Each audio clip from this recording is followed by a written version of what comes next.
Good morning. Good morning. Welcome back to Bookeemonsters.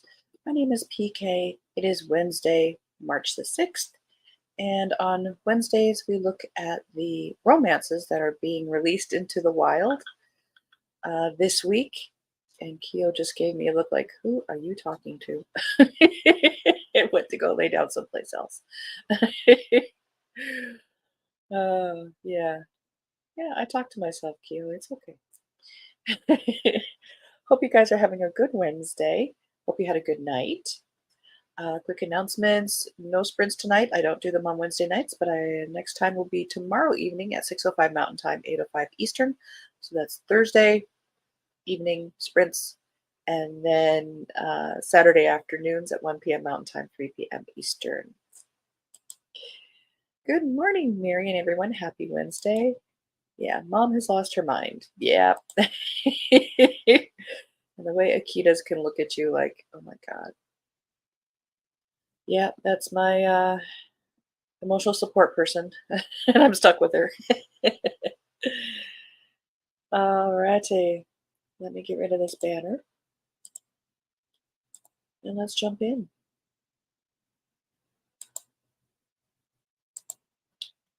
Stolen by the Billionaire. Romantic suspense with a twist. Twisted Billionaires, book number 5 by Blair Babylon. I think that's a made up name. But he's an intellectual. Look at his expression. All right. Romantic suspense thriller between an Iowa farm girl and the ex-Navy SEAL billionaire who kidnaps her. How did he become a billionaire is my question. I am an American Navy SEAL and I will not be blackmailed by a Russian mafia boss. Years ago, I parlayed a loan into $1 billion crypto fortune. The head of the White Russian syndicate is demanding I pay it back in illegal military grade weapons, but I won't. I will not be responsible for adding to the misery of innocence. It's time to hit back at the head of the White Russian syndicate. So I kidnap the mafia boss's niece. Yeah, let's commit a crime. Who I did not realize is my best friend's estranged little sister, who he's never mentioned, not even once. Sarah is a sweet little hayseed right off her Iowa farm, but yeah, there's so much respect here. But when the mafia boss decides she's a liability to eliminate, she becomes my responsibility to protect. We're on the run, but with each passing day, with each attack I defend her from, every hotel room with only one bed, I'm starting to fall for her. The Russia mafia wants Sarah dead, and her brother's going to murder me when he finds out I've gone too far with his sister. Oh my.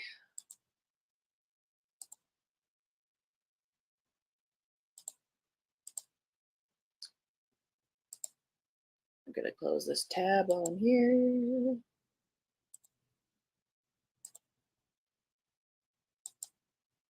Sorry, closing down some tabs. Oh, yeah. Did my volunteer time yesterday, voted, and then worked on taxes all night long. Hence, forgot the ducky races and sprints. Still more to do, but made a good dent.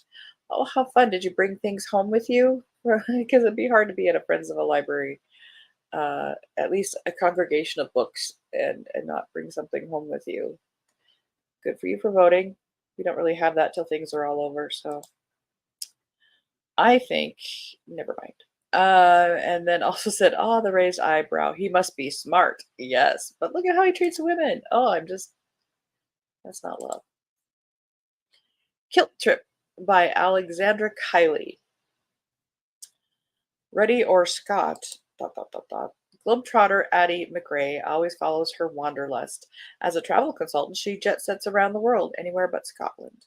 When she's sent on assignment to help a struggling family run tour company in the Highlands and save her own job. Yes, she's so giving. Addie packs away her emotional baggage and turns on the professional charm. Rugged as the land he loves, Logan Sutherland's greatest joy is sharing the beauty of Scotland's hidden gems, even if it means a wee bit of red ink on the company's bottom line. The last thing Logan wants is some American expert pushing tourist traps and perpetuating myths about the Loch Ness Monster, especially when Addie never leaves her desk to experience the country for herself. As they wage an office war, Logan discovers Addie's secret connection to Scotland, a handful of faded Polaroids of her late mother. Hoping for a truce, he creates a private tour to the places in the pictures to help Addie find closure and appreciate the enchantment in less traveled destinations, never expecting the off limits attractions sparking between them. But Addie's contract is almost up and magic won't pay the bills. They can't afford distractions, but how can Addie do her job if she hasn't explored all Scotland and Logan has to offer? I must be in a snarky mood. I must be in a crime mood or something. Let's go wage war on something.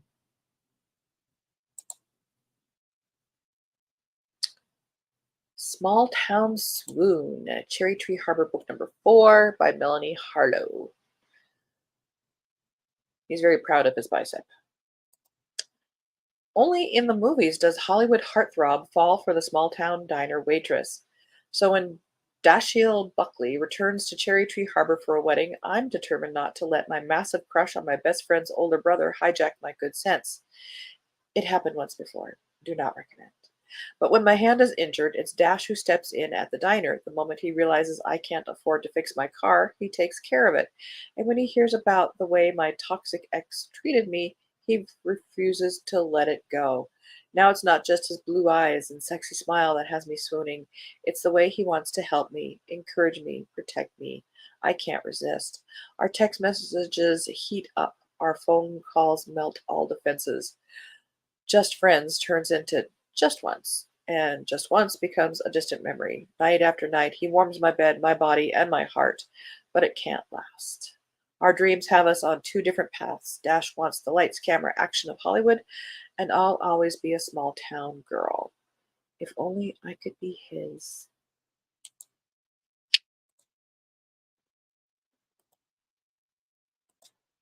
Well, at least it's not the Russian mafia.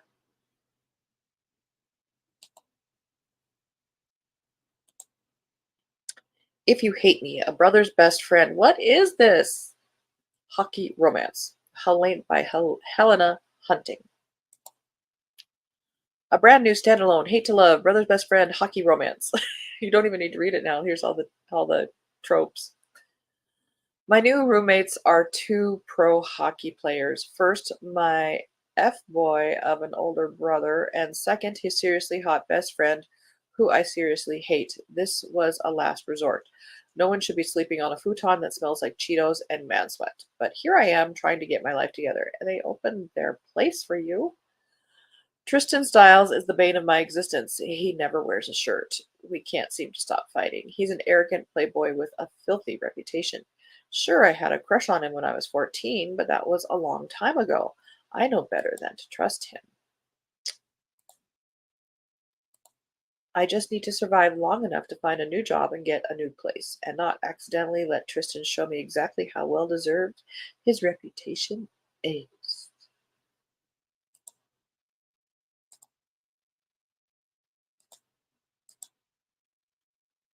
Blitz. This is a Treasure State Wildcats book.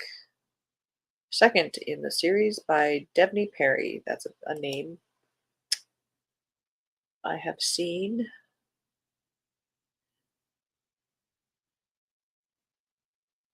And we're getting a butt picture.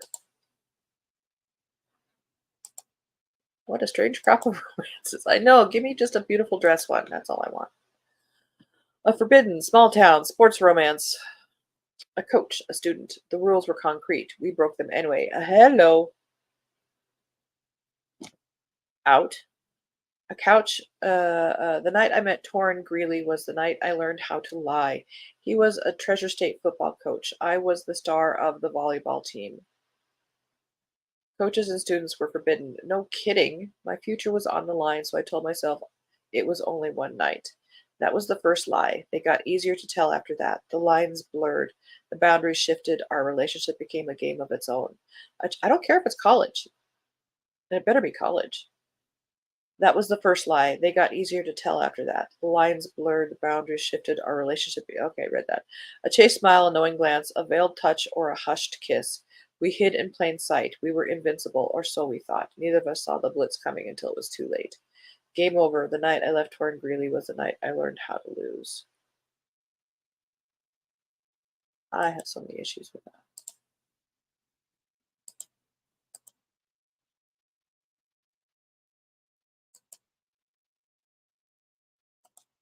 You and I must be on the same page this morning. Snarky, not particularly interested in this group of stuff. It's just not love. Trouble by Lex Croucher, by the author of Gwen and Art Are Not in Love.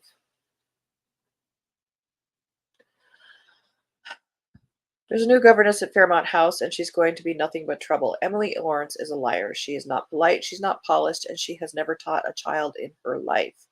This position was meant to be her sister's, brilliant, kind Amy, who isn't perpetually angry, dangerously reckless, and does inexplicably like children.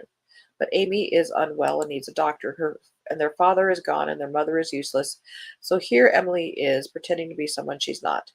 If she can get away with her deception for long enough to earn a few months' wages and slip some expensive trinkets into her pockets along the way, perhaps they'll be all right. That is, as long as she doesn't get involved with the Edwards family dramas.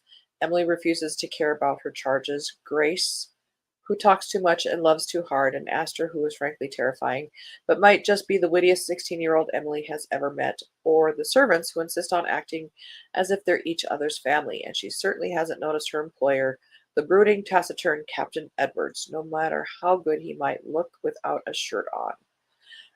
As Fairmont House draws her in, Emily's lies start to come undone. Can she fix her mistakes before it's too late? Which reminds me, I saw a news article yesterday. Give me a good reason to see, but like better than that one. Now we're talking trouble. Speaking of shirts, yesterday there was an article that there was an auction of celebrity, or say movie costumes. So actors' costumes from parts they played. And if you remember seeing the very famous, and rightly so, wet shirt scene from Pride and Prejudice, the miniseries, the best one, the one that's only should be watched, although I do like the movie, but so don't tase me, bro. But that shirt sold at auction for $25,000. And as the news article said, and it's not wet. Well, no kidding. It sold for $20,000, and there's like a $5,000 fee on top of that. So that shirt sold for $25,000 to somebody. It's a great scene. I don't know if it's $25,000. I want that shirt. That Never mind. This Could Be Us by Kennedy Ryan, Skyland, book number 2. Soledad Barnes has her life all planned out, because of course she does. She plans everything. She designs everything. She fixes everything. She's a domestic goddess who's never met a party she couldn't host or a charge she couldn't lead, the one with all the answers and the perfect vinaigrette for that summer salad. But none of her varied talents can save her when catastrophe strikes, and the life she built with the man who was supposed to be her forever goes poof in a cloud of betrayal and disillusion.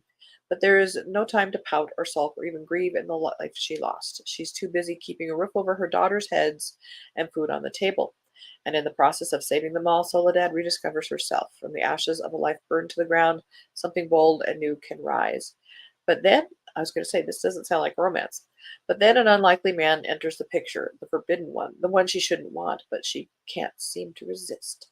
She's lost it all before and refuses to repeat her mistakes. Can she trust him? Can she trust herself?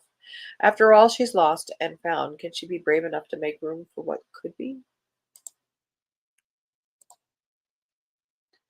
Yeah, it's kind of better.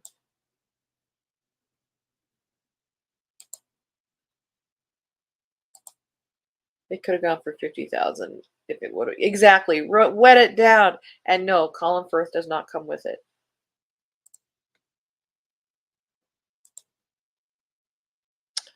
A Love Discovered by Tracy Peterson, First in the Heart of Cheyenne.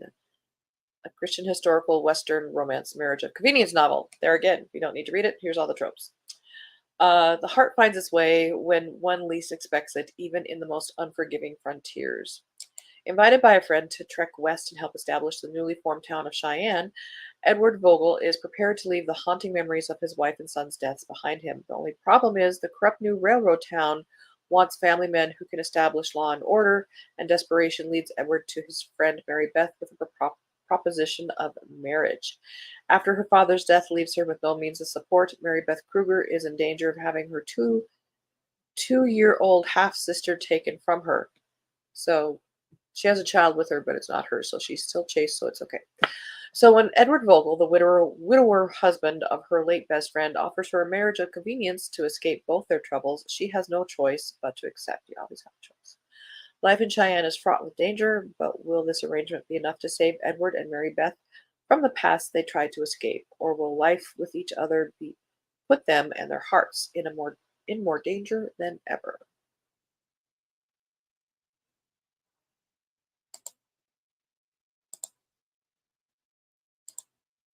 A Lakeside Reunion by C. Chilov first in The Shores of Dora. A southern lake town full of elegance and glamour, in a story about family traditions, friendship, and a love that cannot be denied. Charisse Reese Devlin spent every summer of her childhood in the lake town of Mount Dora, Florida, where her days were filled with fun in the sun. Reese never realized that the idyllic haven hid a deep divide between the town's haves and have-nots. Not until the summer she turned 17 and fell for Duncan McNeil, a boy who lacked the pedigree so valued by her parents and their equally well-connected friends. After her family squashed the budding romance, Reese refused to return to the place she lost her heart. Now, 10 years later, she's back to attend her sister's debutante ball and must come to terms with all she's missed. But the biggest surprise of all is that Duncan is now a successful real estate developer in Mount Dora, and time hasn't weakened the connection between them. Behind the multi-million-dollar homes of the shores lay old grudges and secrets capable of collapsing any family legacy. As the summer progresses, Reese must fix the sins of the past by facing the lines between truth and deception, tradition and breaking free, and family expectations and self-discovery.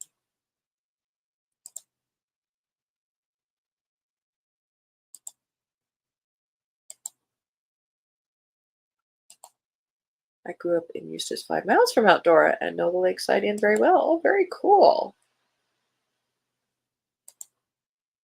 That is awesome. A Good Wolf is Hard to Find. Run with the Wolf #2 by Terry Spear. Agent Dylan Powers tracks the bad guys right to Roxy Wolf's ski lodge and finds love where he least expected. Agent Dylan Powers is on a mission in Silvertown to catch 4 men hunting illegally and put them behind bars. With his heightened wolf senses, he's right on their trail, but the hunters know he's coming. Suddenly, Dylan finds himself in deep trouble, nearly drowned and left to die until he's rescued by a beautiful she-wolf. When local ski lodge owner Roxy Wolf first found Dylan, her curiosity got the better of her. Who was this handsome wolf, and how did he end up in such dire straits? Things start to heat up between Roxy and Dylan as she takes him into her home to help him recover. But with the hunters still on the run, all of Silvertown is at risk, and Roxy and Dylan must team up to take them down before they can go on to explore their explosive mutual attraction.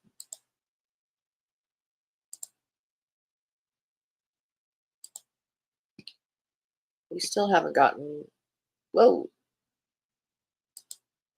a shirtless, beautiful dress, traditional romance. Lady Charlotte Always Gets Her Man by Violet Marsh. Hang on a second.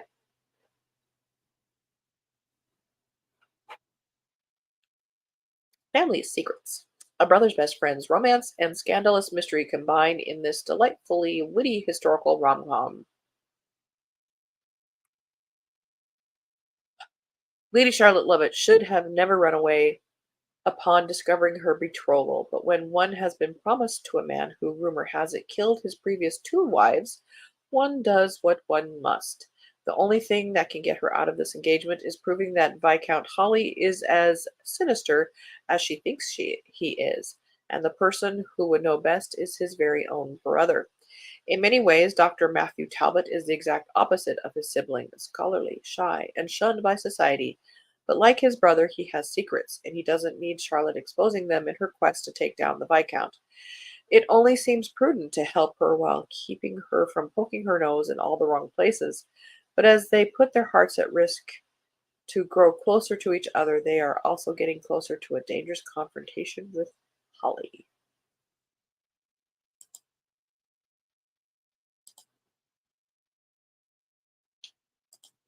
Hostile Territory, Shadow Team, book number 5 by Lindsay McKenna. They decided a man couldn't handle this assignment, Sergeant, so they sent a woman instead. Sierra Chastain works for Shield Security, a global security company run by an ex-U.S. Navy SEAL. Because she speaks Spanish, she's being sent undercover to Peru to line up with Special Forces Army Sergeant Mace Kilmer's hunter-killer team to hunt down a Russian drug ringleader who takes no prisoners. 3 out of the 4 members have no quarrel with Sierra except Kilmer, who runs the team. His snarly attitude doesn't get far with her. She's not afraid to stand up to a male who has misplaced his authority. Excuse me, okay. He is caught off guard by her rock-solid confidence. Never mind, Mace is drawn to her, man to woman. That is the thorn in his side, but he doesn't hide it, not sure what to do about it. How to treat her like any other military person and ignore her sex? He's been out of this green hell far too long. Mace doesn't want to like Sierra because she is a woman, even though she's a vaunted Marine Corps trained sniper. She's a team member and gets along well with his other 2 sergeants who respect and adore her, etc., etc. We're running out of time. Moving on, we've got a couple more to look at. Before I Saw You by Emily Houghton. Alex Gunnersley and Alfie Mack sleep just a few feet apart from one another. They talk for hours every day, and they've never seen each other face to face. After being in devastating accidents, the 2 now share the same ward as long-term residents of St. Francis's Hospital. Although they don't get off to the best start, the close quarters and Alfie's persistence to befriend everyone he meets brings them closer together. Pretty soon, no one can make Alice laugh as hard as Alfie does, and Alfie feels like he's finally found a true confidant in Alice. Between their late-night talks and inside jokes, something more than friendship begins to slowly blossom between them. But as their conditions improve and the end of their stay draws closer, Alfie and Alice are forced to decide whether it's worth continuing a relationship with someone who's seen all of the worst parts of you but never seen your actual face. And real quickly, An Inconvenient Letter by Julie Wright. Complications arise when Marietta's secret love letters are accidentally found by the wrong man. 1828, the London countryside. For years, Marietta Stone has harbored a secret infatuation for the handsome Frederick Finch and has poured out her deepest feelings in a series of passionate love letters that she keeps in a locked drawer. But when Marietta's private letters are accidentally delivered to Frederick's house, she must retrieve them immediately before they fall into the wrong hands. If the letters were read by anyone else, the resulting scandal would jeopardize her reputation. Gerard Hartwell has no time for infatuations, courtship, or even love. He must find a wife, because that has nothing to do with it. Remember the times, with a substantial inheritance if he wishes to save his late father's bankrupt estate. When he accidentally discovers Marietta's love letters at his cousin Frederick's estate, he strikes a bargain with her. If she helps him court her older sister Anne, he will return the letters and help Marietta win Frederick's heart, etc., etc. We made it. You know, we had such good mysteries yesterday. I suppose we should not be disappointed that today's romances were kind of, at least not up my alley. We can't have them all, but that's okay. So tomorrow we'll be looking at fantasy and science fiction. And tonight there are no sprints. I don't do them on Wednesdays. But I do them on Tuesday and Thursday evening. So tomorrow evening at 6:05 Mountain Time, 8:05 Eastern. And then on Saturday afternoon at 1 p.m. Mountain Time, 3 p.m. Eastern. Cross the finish line. Woo! Have a great day, everyone, and hope to see you later at Thunder Horse Descendant. Back at you, baby. All right. So I hope you guys have a good Wednesday. Take care of yourself. Drink lots of water. That's telling myself that because I'm bad. Um, I hope you're reading good books. And as the banner says here, don't be a bookworm, be a bookie monster. Have a good day. God bless.